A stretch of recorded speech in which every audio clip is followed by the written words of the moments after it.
Hello, everybody, and welcome into the Pigskin Project YouTube channel. I am Matt Hartman, and today, week 3 preview show. If you've seen the first two, you know what the deal is. But if you're new around here, we talk about the games of the week. We always start with Thursday Night Football, and then we each talk about a game that we want to talk about from the Sunday or Monday slate teaser.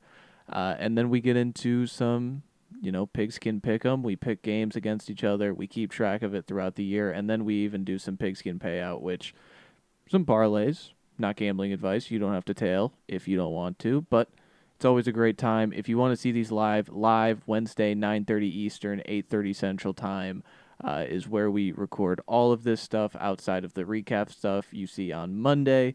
We would love to see you there, but let's get you into We the got some video. games to talk about. I think we should go ahead and dive into those. Gentlemen, which one you guys want to go for first? We always The one that's start first. we always start with Thursday night football. Let's speed through this one, guys. Uh, The Dolphins won this matchup the first time with Mike McDaniel in 2022. They have lost the last 6, including a wild card playoff game. Um, it's just I have no read on this game whatsoever, and nor should I. Um, like speaking from spread purposes, I think the Bills are going to win the game, obviously. But do you guys have anything to add on this one? That over under for point total is just ridiculous. That's just the first on the surface take that I have. I don't know, Ben. No, again, it is something that me and Matt had joked about on the Monday episode. Like, how bad does this game have to be for them to be like, Mike, you're out of here? And again, I don't think it ever gets to that level of it being that bad, but it could. It could if Tua comes out and is really as bad as what he was week 1. He bounced back a little bit. So if you're a Dolphins fan, I think you go into this game expecting a loss, kind of know you're going to lose. Maybe you're pleasantly surprised. But the big thing is just hoping that Tua can continue to grow. We saw him take that step forward from week 1 to week 2. Can you take a step forward from week 2 to week 3? Ed Oliver and Matt Milano both won't be playing tomorrow, so that it's going to be a plus for him in terms of can he get something done on the offensive side of the football, and that's really more than anything what I'm worried about is can we see Tua take that step forward. Yeah, I'm with you on everything that you said. The one thing that, I'm kind of I mean, it's way too early to think about this, right? For any team, but just to entertain the thought, I don't think that Mike McDaniel is somebody that's on the hot seat yet. Like he's on the hot seat, don't get me wrong, Oh, but I'm saying like on the verge of being fired yet. Like it's way too early in the season to do that. It's only week 3. I don't think that's something that's on the menu now. A 33-8 loss to the Colts in week 1 and then losing to the Patriots, and I mean they put up more of a fight then. You know Yeah, what I'm they needed the saying? So it's Patriots like game. they needed that bad. And I mean, you're going up against one of the toughest opponents in the AFC tomorrow night. And then it gets a little bit easier for the next 2 weeks after this one, in my opinion. They play the Jets, and right now they're starting quarterbacks in concussion protocol. And then they play the Panthers, and right now their starting quarterback has just been abysmal. Bad vibes in Carolina. To me, I'm thinking, okay, well, early November is the trade deadline. Do you think that Mike McDaniel makes it to at least early November? And if not, can the Dolphins be sellers? Can we look at Tyreek Hill potentially, making that rumored return to Kansas City? Or, is this even something that's considered?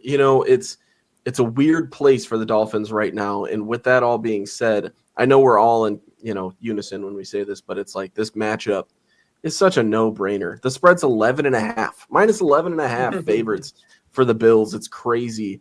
It's what a Thursday night football game, man. I don't know. Yeah, I'll say this. 2 bullet points I have, including my matchup. The Bills are number 2 in dropback EPA per play this season. The Dolphins on defense are far and away the 32nd ranked dropback defense, both in EPA and success rate. So, again, 2-week sample size. I'll say that a lot with all the games of the week.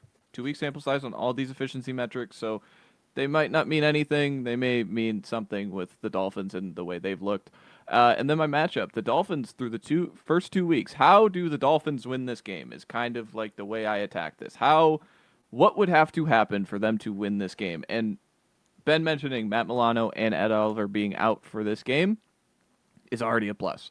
Because through the first 2 weeks, the Dolphins, even though Devon Achane only has 18 total carries, they have been a top 10 rush offense in both EPA and success rate.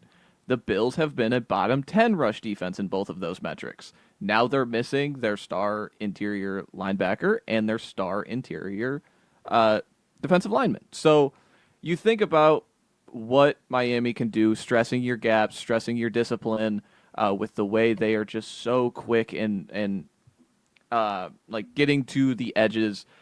The guys that are going to have to replace those guys are uber young players like TJ Sanders and Deion Walker, the interior defensive lineman they drafted this year, are going to have to make a big impact in the run game in this game. So, yeah, I think the way the Dolphins win this game is by continuing to run the ball well, continuing to stay in the game. But again, with their defense, their drop back defense, is it going to get to a point where Buffalo's up 17-3 already and you've only had like 2 possessions in the game and you're like, well, we got to start throwing now. Like we can't really run the ball anymore. So it'll be interesting to see, but that is all for Thursday night. Let's get into, let's go in order. Let's go with the big one in the nude slate. Rams, Eagles, playoff rematch, 2-0 versus 2-0 in the same conference.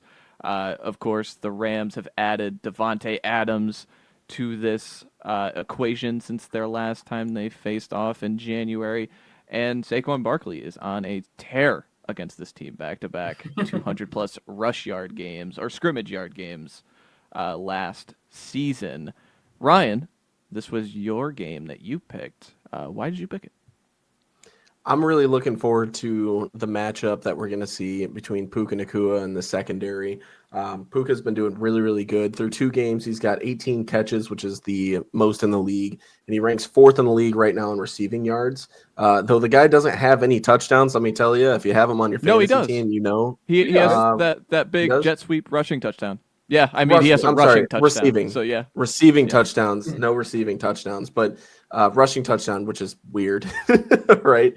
But, you know, he's definitely just a stud in this offense, right? And I'm just looking forward to seeing exactly how they kind of defend a guy like this, because it's clear that this is the number one option. In week 1, I mean, you know, 10 catches, 11 targets, 130 yards.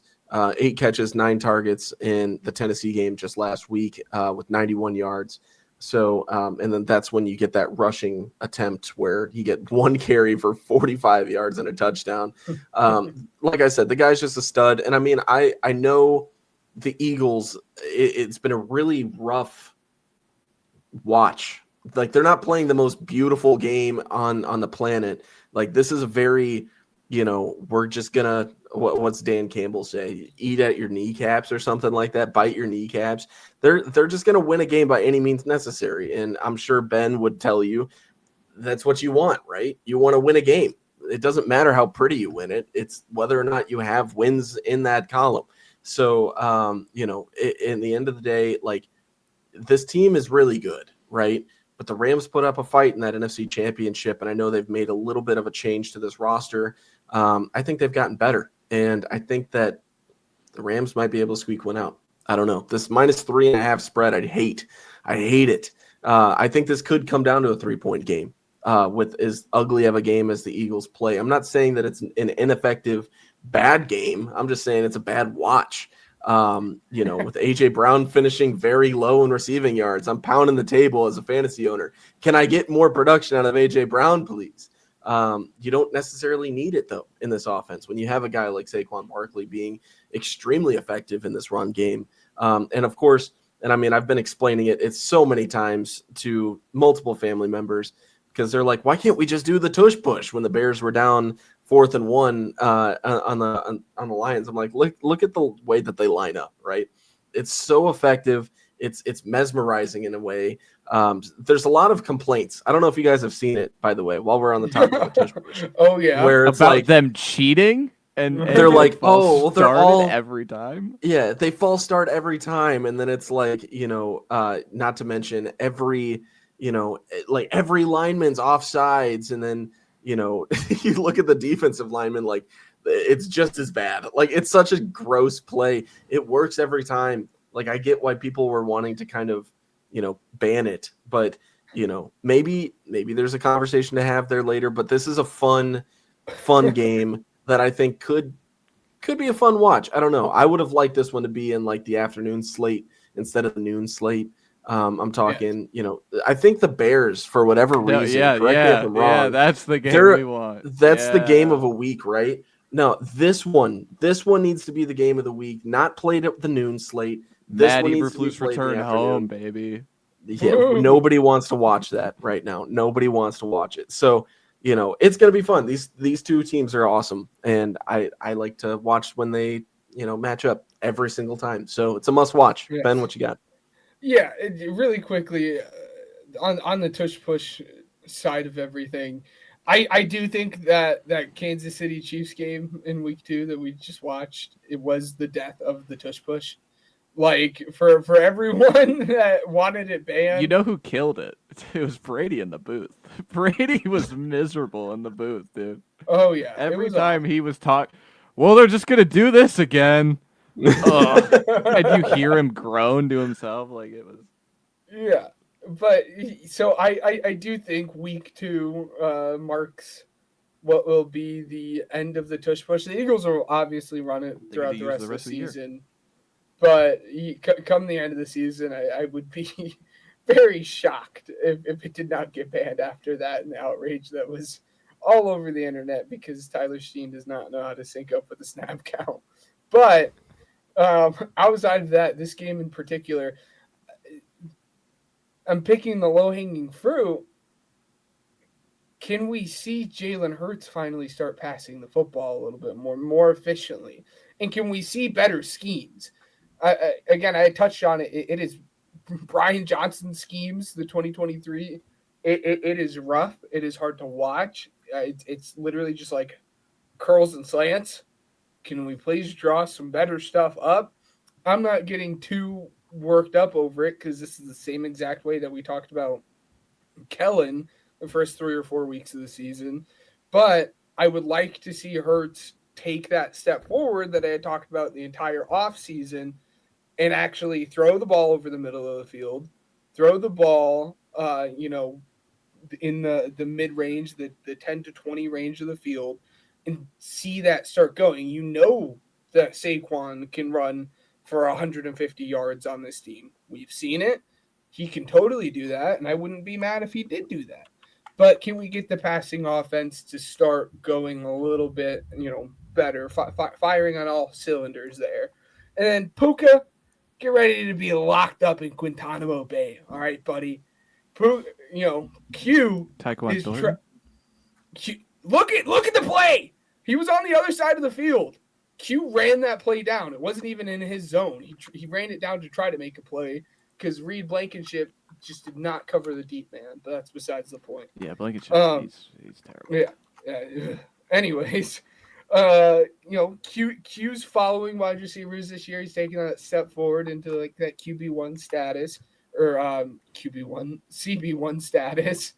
So I think it's going to be a fun game. Can the Rams offense continue? Can the Rams run game offense take that step forward? Because that has kind of been a little bit of a sore point for them over, the first 2 weeks of the season. And if they can get that going, you can start mixing in that Puka, as Ryan had mentioned, and then you're really starting to get a good game, and that offense is really starting to fire together. So for me, it's really just a matter of what offense can find their groove quicker. The Eagles passing offense or the Rams running offense. And I think the team that can find that is going to be the team that wins this game. So, yeah, it's going to be fun. Yeah, the Rams offense has been pretty balanced. You talk about their rush offense, it's fine. I'll be honest with you.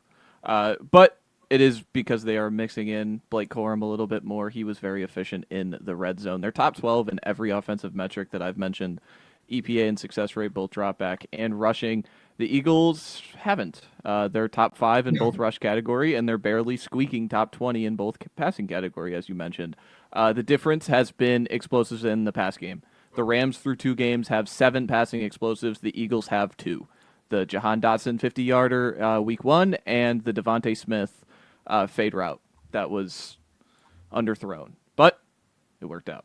I know. Had to get my For a reason, back he shot draws in the there. PI. You hate it. You got lucky. Yep. He was trying to draw the PI, and you would have Yeah. lost it. You would have And lost it. and As you Devontae should Smith too, is by the really way. good. And Devontae Yeah. Smith is really good. And Trent McDuffie needs to locate the ball. But let's get into my matchup. My matchup is not Jalen Hurts' arm, it's his legs. In his career against the Rams, he has been pretty successful running the ball and, more importantly, scrambling. Here's the kicker.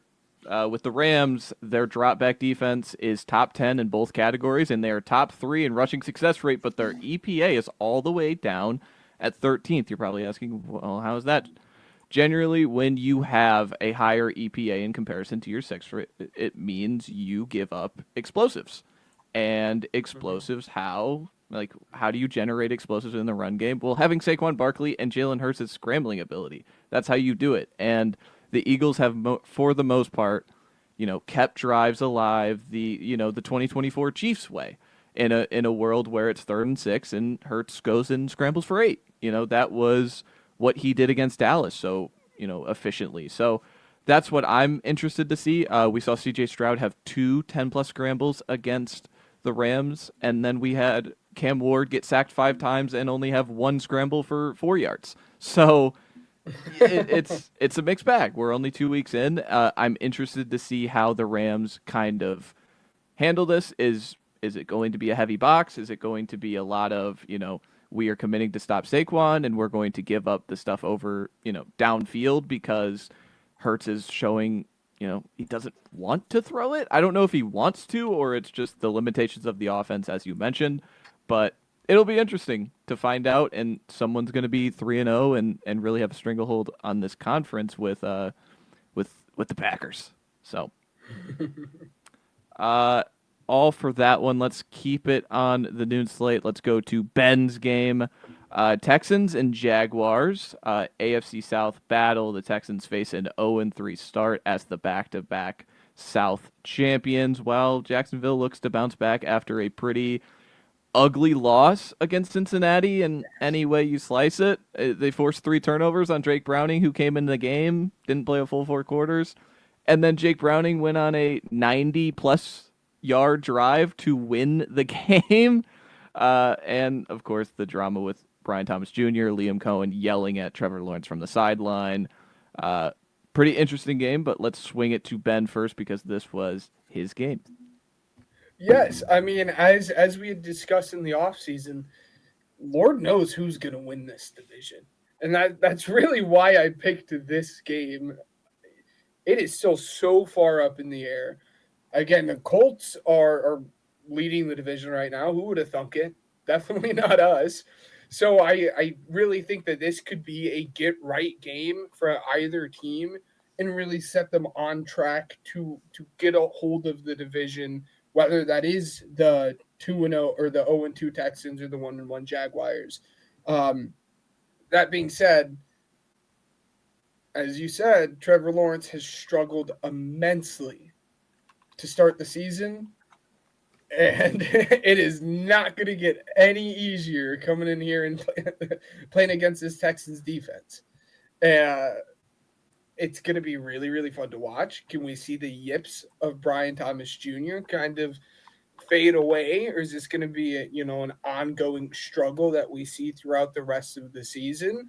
And again, I think when these two teams going into the season were viewed as the 2 best teams in the division, can either one of them take that step up on the other? Because come week 18, we might be looking back on week 3 and saying, well, that was the game that decided the division. And that's why I wanted to talk about this one. I will say, if it weren't for Ben picking this game, like before I could pick my game, This would have been my game. Hmm. With the Texans kind of, I mean, rough start. You know what I mean? Rough start for these guys. Fun defense, though, in my opinion. I mean, still, it's going to be.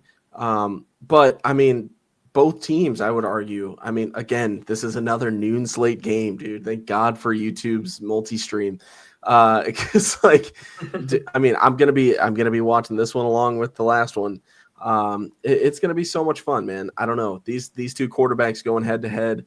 I mean, Trevor Lawrence, I mean, I know I've been critical of him before. It's still up and down for me. I mean, I don't know. Watching a Trevor Lawrence game for the first time this season for me, I'm excited for it. And it's a fun matchup.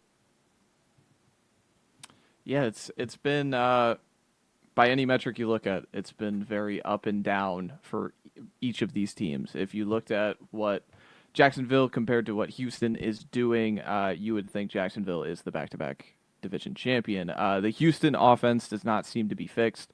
Their dropback EPA stuff, they're still 28th in dropback EPA and 22nd in success rate. Their rush EPA is 24th, and that's a lot swayed by a Nick Chubb 20-yard touchdown in crunch time. So, like, if you don't have that touchdown, those numbers are definitely swayed a little bit. And the Houston defense has not been as good as advertised. Where Jacksonville, in anything you look at, like, they are a top 5 run game after being horrific last year.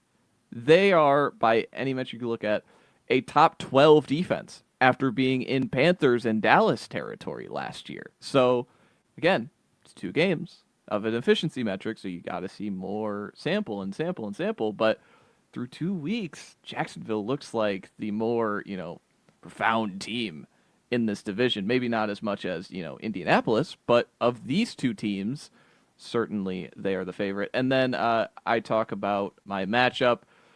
Houston's offense on high leverage downs, which is, third and fourth downs. Through 2 weeks, the Texans are the worst third down team in football, and on third and fourth downs, they are a combined 5 for 20 the first 2 weeks, and 25% is by far the worst in football. I don't have much doubt in their explosive ability. I think having a guy like Nico Collins and Jaden Higgins was able to hit some explosives. They were even able to steal field position on the punt return from their rookie Jalen Noel. Like, they are still an explosive offense. It's just overall efficiency has been plummeting what they are this year. It's interesting to see. Like, I'm fascinated to see this team like 3rd and 5 from the 50, where it's like, we got to keep moving, we got to keep the chains going, we got to score points on this drive. Are they going to be able to stay on the field this game? Because the first 2 games against good defenses, the Rams and Bucks, they were not able to, and by any metric, the Jags are a good defense this year. So, do we have anything to add on that one? Or should we get to my game of the week? I'm so glad that you had this as your game of the week. So I was so worried we were going to leave it out and try to like galaxy brain it and not talk about this last one. Yeah, we're going to talk about the Lions versus the Ravens. 2 of the best offenses in football. Ravens are 2nd in total EPA, and the Lions are 5th, even after a miserable game against Green Bay. That's what playing the Bears defense will do for you. But you get into, the Ravens in 2 weeks, they have scored 40 in back-to-back weeks. They are the first team to do that since the 2024 Saints, juggernaut. And then someone has to blink in the takeaway department. Both of these 2 teams played, playoff contenders, Super Bowl contenders in week 1, in the Bills for the Ravens and the Packers for the Lions, and neither team was able to force a turnover. They forced 2, each of them, against the Browns and Bears, who are probably, picking in the top 10 this year. So, again, someone has to blink, someone has to take away the football, and kind of slow down these 2 offenses. But I'm going to swing it over to Ryan for this one. Oh, I feel like you did this intentionally, you jerk. Yeah, this team, man, I don't know. Go Ravens with this one, man. I feel like the Bears suck more than the Lions are good. You know what I mean? That's where I'm at. Looking at the Lions schedule, that was one of the things I wanted to bring up. They've got the Ravens. I know the Browns that, after that, Bengals after that, those two are wins. But Chiefs, Bucks, Vikings, Commanders, Eagles, like that, it's a tough stretch. Like there's not a single team in the NFC North that has an easy schedule. So, Lions, I'm assuming for the next couple weeks after this one, you're going to be kind of eating up some rosters that's not necessarily the best. So I think that, there's going to be some kind of, idea of what we think the Lions are, but you're really going to see them out in that stretch that I'm talking about between the Chiefs, Bucks, Vikings, and Commanders and Eagles, that kind of expose who they are. I feel like we got a taste of them against the Packers, but that Packers team, man, they're scary good. I mean, got to tip my cap, kind of wave the white flag. Do we even have to show up on those couple Sundays? Who knows? But I prefer not to.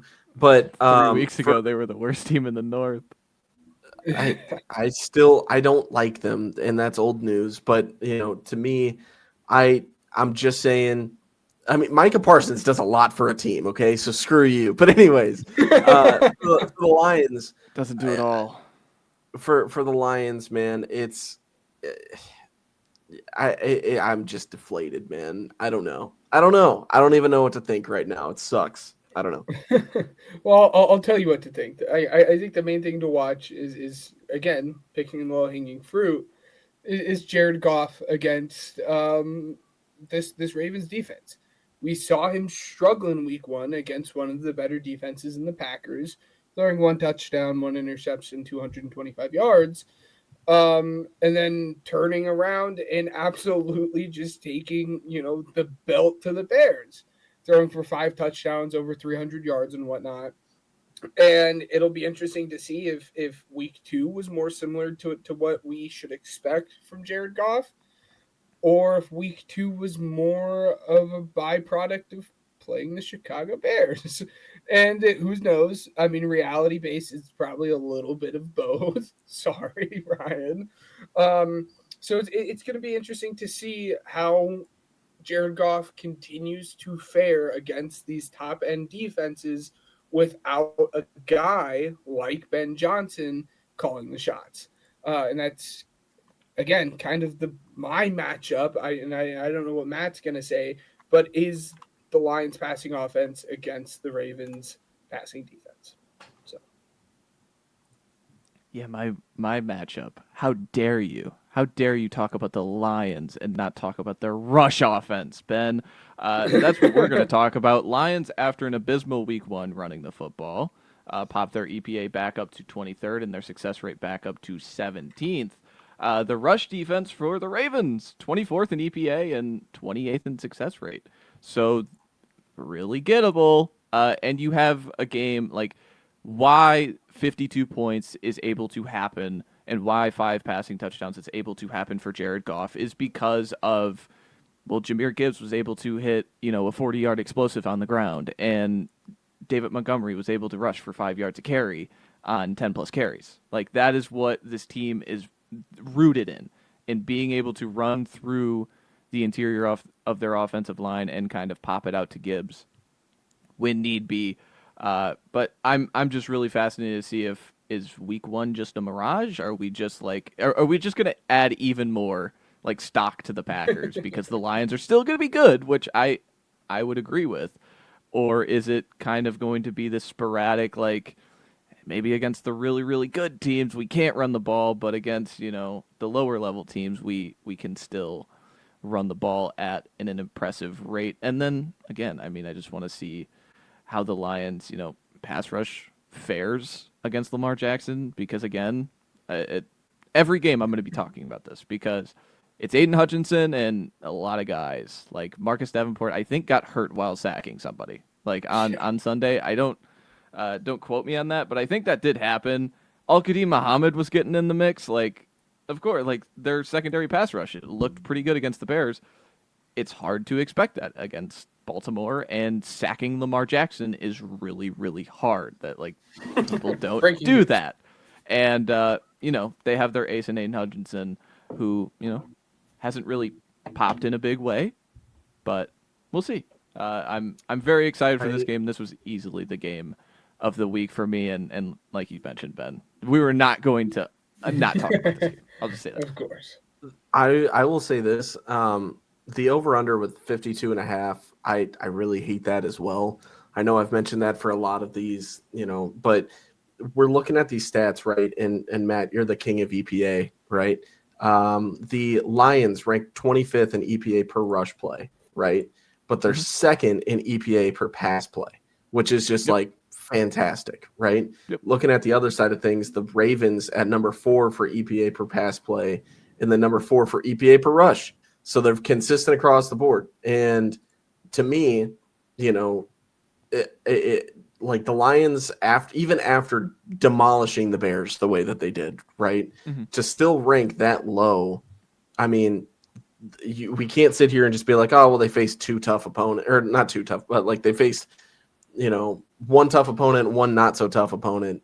And then, look at the Ravens. You know what I mean? They faced the Browns and they faced the Bills. Like, the way that they're able to kind of keep it consistent across the board, even against a team like the Bills, and, still after Derrick Henry finished with close to nothing for rushing stats. I mean, against the Browns, I'm saying. I mean, it's an interesting matchup regardless, especially because, I mean, if you guys watch that game for Gibbs and, Montgomery, it's not quite the same thing as it was with Ben Johnson. I feel like this offense, not just saying that because it's on screen right now, but, they have some work to do in that category, in my opinion. But, we'll see if they continue to progress, because they've got a lot of momentum after dropping 52 points. So,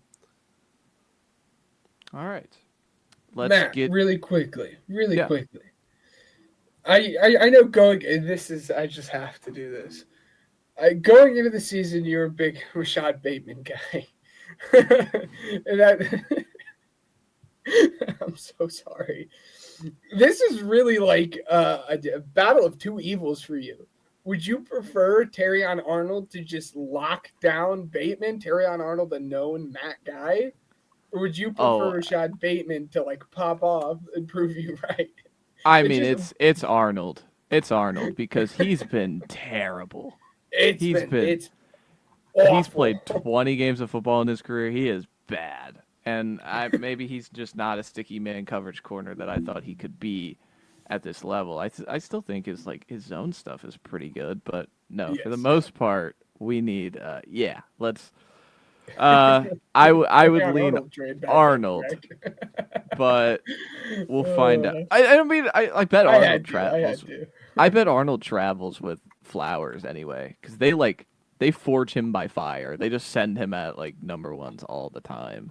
Timeout. Make sure you subscribe, comment, do all those things. It really, really helps us out. It helps push out the algorithm to so many different new fans of the channel.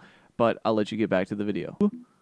The actual games. Let's actually pick some games, guys. Are you guys excited to pick some games? Let's go! Because it's Pigskin Pick'em time. Ryan should have all the records, correct? Yes. Yeah. So last week, Matt. Oh, I'm sorry. We'll start at the top here. Ben went 12-4. Matt went 11-5, and I went 10-6. So all double digits for your boys. And then for the season so far, Ben is leading. He is 24-8 on his predictions. Matt is 20-12, and then I am just bringing the caboose here, I guess, 19-13. So not great here for second me, right now. But reigning champ and all, I'll make a comeback. It'll be fine. I think I made a comeback last season too. I don't know, pretty crazy stuff. But normally, if you're a longtime listener of the show, Ben just comes out of the gate on fire, and it's fine. And then your boy makes a pretty decent comeback towards, end of the season. So stay tuned, because we've got a third person in here, and it's going to make things interesting.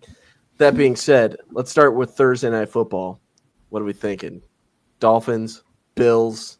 I think we're all on the same page, right? Yes. Yeah. I'll pick Thank you. Buffalo. Yeah, if you're gonna take Buffalo. strong arm Yeah. me into it. Yeah. I like 11 points though. That's just I'm king of like that's too many points. I took the Browns last weekend. Bengals, Vikings. What do you think, Matt? Oh, you started with a hard one. Backup quarterback. First backup quarterback. I'm gonna take the better unit. I believe the Vikings defense. So give me the Vikings, and they're at home. That's exactly where my head was at. Again, backup quarterback versus backup quarterback. They both Not for have long. weapons on. They both have weapons on the offense.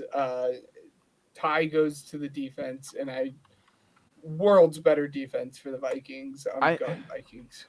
Hey, I Ben, just- quick question for you. I was thinking about this. Sorry, Matt. How much of you is rooting for Carson Wentz this weekend? I love Carson Wentz. I would Yeah. love for Carson Wentz to revive his career in a KOC offense. I'd love Is it. it? I want. Is it like nothing a but the same best for him. situation? Is it like the same situation for me with like Justin in New York? I don't think to the same as what it is because I'm so far removed from that, and I do have my own actual real franchise quarterback, unlike the Bears. So I don't think it's as much, but I think a comparable thing. Matt, what were you gonna say, man? I'm sorry. the way you talk about JJ. Could you imagine if someone like? Could you imagine if people were like, hey, Tyson Bagent after 2 games of Caleb Williams was like, hey, he should probably start. Could you imagine that? I'm living that life right now. What are we talking about? In week, But three- no, Twitter but is- 2 games Twitter's in. disgusting. We're 2 games into JJ McCarthy. Have you seen? JJ have you McCarthy is seen- such a yeah. funny case study because like he's the first rookie quarterback to ever have expectations. And I know he's not a rookie. He's a rookie. He is a rookie quarterback. He tore his meniscus last year. He did not practice with the team all of last year. He is a rookie. And like he has all these expectations on top of him, and yeah, he sucks. And he probably should suck because he's a rookie quarterback. So it's shocker. fascinating. And Ryan, I feel like I feel like I see it more from you because I see you on a day-to-day basis, but like just I feel like you're killing the kid, man. And could you imagine if this was kind of the world you lived in last year? Dude, Have a heart. Caleb's Have a heart. Caleb's never been able to take a break, dude. I never want to hear that. No, I'm sorry. I'll Okay. be that You're guy. telling me going into week 3, Bears fans were saying he needs to be benched and he's awful and he's the worst and should never play football ever again because he's so bad? No. Yes, absolutely. I will double down on that. Because how many weeks did it take for him to throw his first passing touchdown? I have no 3. clue. In Indianapolis, he started at 3 weeks. 3 weeks. So if first week was against Tennessee, he went 14 for 29 with 93 passing yards and a 48.3% completion percentage. Yeah, Next that's week, bad. he had 23 for 37 and 174 yards with 2 interceptions. People were absolutely chomping at the bit to say, well, maybe Caleb isn't the guy and blah, blah, blah, blah. I don't No, want to but hear no this one sob said- story for this no chump. one This guy said- sucks. Bench him and don't let him develop. No one said that. No one said he's done, he's tapped out, he should never play Okay. football again. Okay, No one am said I that. saying that? Am I saying J.J. we're McCarthy not should never saying play you football are. again? We're Hold on a not minute. saying that are. You're insinuating Wentz should start the season. You are I should- insinuating. I'm saying It feels well, like that's the way you're pushing when you're doing some Wentz like you know what I'm saying. So that's part what of I'm it saying. is definitely because I'm rooting for Wentz because I'm Root- rooting oh, against okay. JJ. Okay. But yeah, Okay. Yeah, I'm absolutely rooting against JJ. I've hated him since he won the national championship and beat Ohio State. I know, that like the kid I didn't like him as a draft prospect and they drafted him way earlier than he should have been. I'll die on that hill, dude. I don't think he's that good at football. The dude handed the ball off in college. What did he ever do to make himself look as high of a draft pick as he was? He didn't. The guy sucked. never I'm lost over. Ohio I State. think. All right, let's move on. Yes, Texans and Ryan, Jaguars. Are you going? Yes. You did Vikings, not of course, say- yes. Okay, thank you. Of course, yes. Carson Wentz taking the job. Texans, Jaguars, Matt. Give me the Jags. Give me the Texans. CJ Stroud, Deontay Ursery. Anyway. I like the impression. What's with this Ursery love? He sucks. Don't hit me with the what is with this ear, Deontay Ursery love. This goes back. This goes back like 10 months. This is not a surprise to anyone who would listen. I know. Listen, He beat I out want Cam to take the Robinson for Jags. tackle job. So Yeah. Listen, this will be the last week that I don't take the Jags in a toss-up if it goes the other way. So I'm taking the Texans, but I want to take the Jags, but I'm like, I don't know if I'm sold on them or not. So that's why I said that. Colts and Titans. Are we all on the same page here? Danny Dimes? I'm taking Titans. That's my upset. Ooh. Oh, I'm taking. Shoot. Yeah, I'm gonna take the Colts. Yeah, I'm with you. I've been chomping at the bit to fade this Colts team. I can't. Mm. And it's not like an attack on the Colts, but it's like, I mean, it's 2-0 at home. I watching Daniel Jones, I don't think it's sustainable for him to push the ball downfield the way they are. And the Titans in both categories rank top 15 in dropback EPA and success rates. So they got some guys. They got some guys. Watch out. Anyway, sorry. Raiders, Commanders. What are we doing? Oh, this one's tough because this Jade Daniels actually going to play the game. Yeah. It doesn't mean, matter. Commanders are winning. Make yours, Ryan. I want to look up injury reports. Upset pick of the week. Raiders winning. Okay. Jaden did not participate in practice. Okay. He has a knee injury, and reports are saying as of about an hour ago that they're going to be more cautious with this one. Yeah. Give me Commanders. Rams, Eagles. Ooh. This is my upset pick of the week. Give me I'm Eagles. taking the Rams. All right, Would you so look at that? I'm the deciding factor here. Yeah. Rams house. All right. I think it just takes a little bit longer for Jalen Hurts and this passing offense to find their pace, and this is definitely not the team that you can just sit back and just, do nothing. Nah, I against. disagree. I'm taking the Eagles. Screw it. No, would you look at that? How ironic is that? No, this is my upset pick of the week. So Rams. All right. And then Falcons, Panthers. God, do we have to watch this football game? I'm taking Falcons. Whoa. Give me Falcons. Yeah. Oh yeah. No, I'm not shocked that anyone is going Falcons besides Ryan there. Ryan's big. No Bad opinion. vibes, dude. Bad vibes. Completely Plus, Bijan off. might be the best player in the league. Who knows? He's completely off. Yeah. Steelers, Patriots. This is another one of these gross games. I don't want to. Give me the better quarterback. Give me Drake May. What the hell? That's what Like, I'm give me saying. I don't want to Patriots. What are we root for talking either about? team, but It's not even close. No. Give me the Steelers. Give me the Steelers. Yeah, I'm going Patriots here as well. Packers, Browns. I'll just fill this in real quick. Jets, Buccaneers. Bucks. I mean, yeah, it's Bucks. Even if the Bucks are going to be down like 3 out of 5 offensive linemen, going from Fields to Tyrod Taylor with limited actual skill players, yeah, I'm just the Bucks they're gonna win. Broncos, Chargers. I'm also going Bucks, by the way, but yeah, Broncos, Chargers.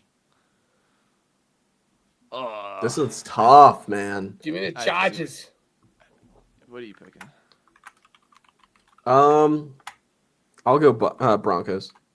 All right, I'll go Chargers. Swerve every pick. Saints, Seahawks. Give me Seahawks. Yeah, give me the Seahawks. Matt's over here like, I know who I'm picking, and it starts with the letter S.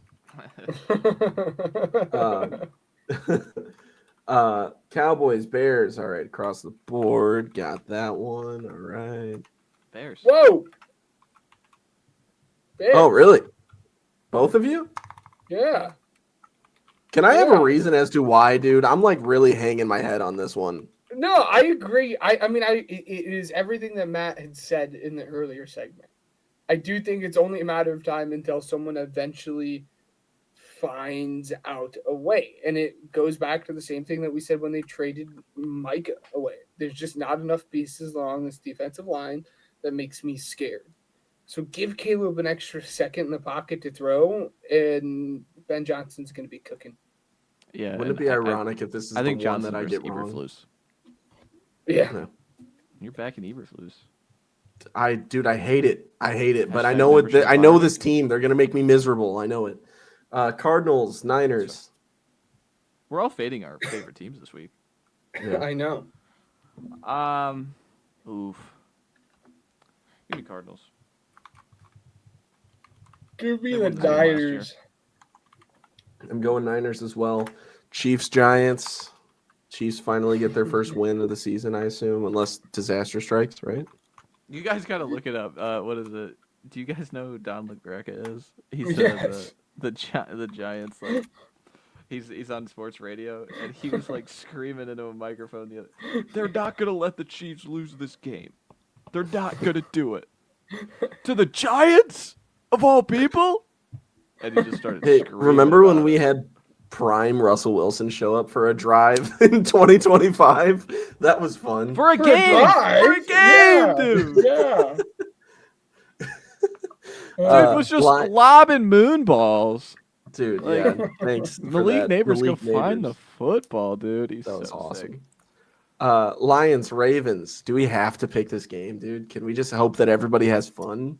Ravens, dude. Pick a I'm tie. riding with them, dude. The Ravens were my team going into the season in terms of like who I thought the best team was. And despite the loss, I still think they're probably the best team in the NFL. If John Harbaugh wasn't an absolute wuss. Ravens. Give me Lions. I knew it. I'm also going Ravens. So I had already filled in me and Ben. All right. So that does it for Pigskin Pick'em. We'll check in with you guys next week regarding our picks and our records. Ben with a little bit more risk this week. I like it. Anywho, speaking of risks, do it responsibly. Pigskin payout, baby. Ben, why don't you give us your parlay or picks of the week? Oh yeah. Gladly, I will gladly start. For those who want to get ahead of betting and kind of get ahead and not wait until Friday, Saturday, or Sunday and actually wants to bet on the Sunday slate of games before the line changes, I will say DraftKings is better about getting those lines out sooner compared to FanDuel. It is just incredibly hard to find that on FanDuel. That being said, I got a 4 pick for you guys compared to my You're usual talking like 3. player stuff? Yeah, player stuff. Okay. Yes. I have a 4 pick instead of a 3 pick. First off, give me the easy one. Give me Saquon Barkley anytime touchdown scorer because he does absolutely own this Rams team. Give me Matt Stafford and Justin Herbert, both over 200 passing yards. And then we're going to round it out with Tedero McMillan over 50 receiving yards. That gives you a nice little payout at plus 359. You're putting in $10, winning $45. All right. That's pretty good. Matt, do you have yours? Yeah, I'm almost done. Okay. I'm almost done. I guess I'll go because the last 2 weeks I've picked touchdown scorers, and I know that's my thing. I'm the vibes guy, and I'm the anytime touchdown guy. So let's see. I'll go James Cook. I'm gonna go Bijan. Bijan Robinson. No. Let me add. What's his face? The MVP. Jesus. What's his face? Josh What is his Allen? face? Josh Allen. Thank you, Jesus. It's been a long day. Jeez. What is his Bijan name? Robinson. And then who else? because there's always going to be 4. I promise you, there's going to be 4. There's always 4. CD Lamb. I think there's more than All 4 right. touchdown scores. Redo it. All right. Now that you haven't spit the whole thing back out in a clean slate with numbers. James Cook and Josh Allen on Thursday night. Bijan Robinson and CD Lamb. I don't think that they have the full odds out on FanDuel yet. Maybe they do. Hold on a minute, folks. I will We're not say, prepared tonight. As All right. Ryan I got Matt mine. is I got mine. filling I have that mine. out. Hold on. It's Wow. parlays plus 646, so 10 wins you $64. There you go. If you really wanted to ride with the boys at the Pigskin Project, if you wanted to take the 4 that I had said and really support us, you could always have fun with it and add NC State money line to my parlay that I had said. That line alone is at plus 145, and that would take your parlay from like the 358 that I told you and bump it all the way up to 1026. Sometimes you got to ride with the boys and support your boys there, but sorry. Matt. Give me Titans plus the points. Give me Patriots money line. Give me Bears money line. Ooh. What's that Give me bring you some to? winners. I want some winners. 650. There you go. Isn't that crazy? I picked 4 touchdown scorers, and it's still got a better chance to hit than Bears money line, Patriots money line, and Titans plus points. That's crazy. All right. So that does it for Pigskin Payout in the professional side of things. Hopefully you enjoyed that video. We really appreciate you clicking on this video. Make sure to like and subscribe. That always helps us out. And remember, check out our links in the description. And Wednesdays, 9:30 Eastern, 8:30 Central Time, live over here, talking ball, interacting with the chat, having some fun. So you wouldn't want to miss that. But that's all for me. And till next time, roll that outro.